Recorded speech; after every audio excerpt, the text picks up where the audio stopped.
So guys, eto na yung downhill, no, pababa ng Mabato. Dito sa kanan, yan yung Snake Road. Kung gusto nyo makaiwas dyan, dito kayo dumaan sa kaliwa.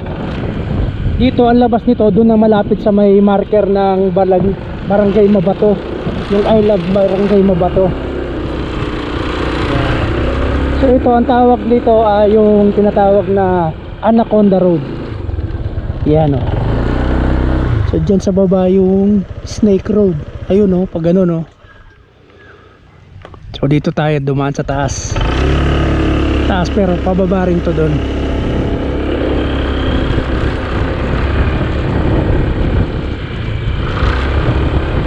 Yan, aangat lang kayo ng konti.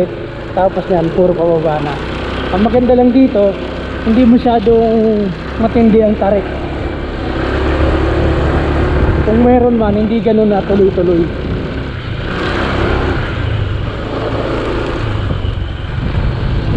Yan, puro pababa na to. Pero hindi hindi yung matindi ang pagka tarik ng niya, pagka yung slope.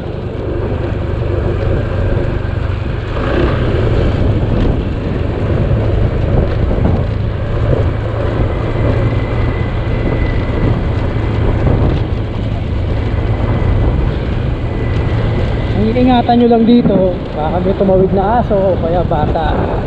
Kasi ayan o, malapit lang sa kabahayan.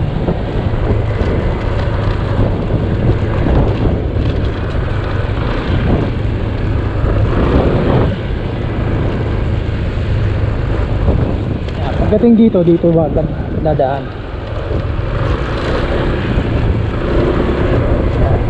Naunahan ito yung medyo yan yung matarik na liko.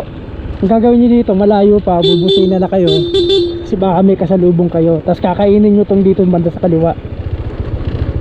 Yan. Yan, hanggang dyan lang naman to dyan sa una, no? Tapos wala na, puro banayad na ito. Yun lang ang maganda dyan, yung hindi masyadong katulad sa napakahaba ng pagkatarik. Ito wala na, hanggang dito lang. Yan, pababa pa rin pero hindi grabe yung pagkatarik. Maiksi.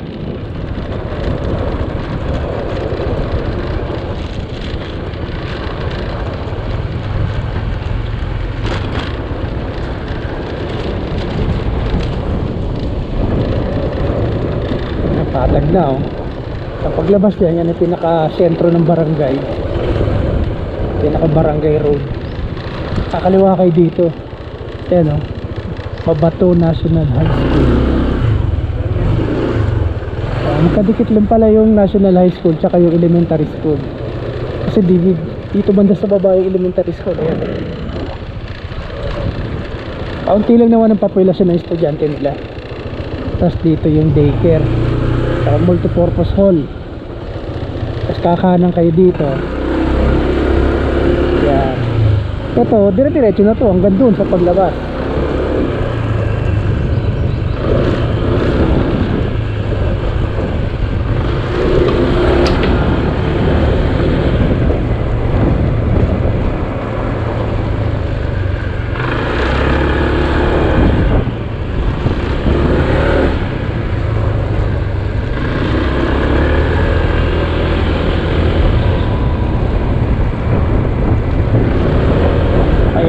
Ayan na yung labas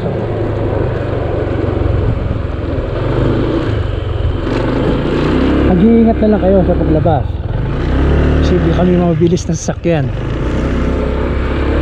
Kasi ano yung marker ng I Love Barangay Mabato.